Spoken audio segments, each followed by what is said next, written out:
vou ter que trocar, amiga. Gostava muito, era muito bom.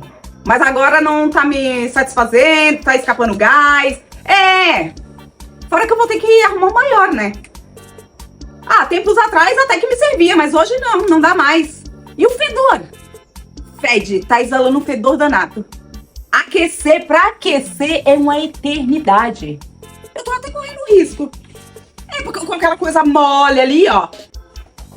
É perigoso. Não, definitivamente eu vou arrumar outro. Não tem como mais, não dá pra ficar. Sim, minha amiga. É a minha vida. Wagner, volta aqui. Quem? Vai pra onde, de malicuia? Tu acha que eu tenho cara de palhaço? Eu vou embora, depois de tudo que tu falou aí pra tua amiga, me esculachou. Tu acha que eu vou ficar aqui nessa casa? Eu tenho vergonha na minha cara. Tchau. Olha que tá aí. Olha aí, ó.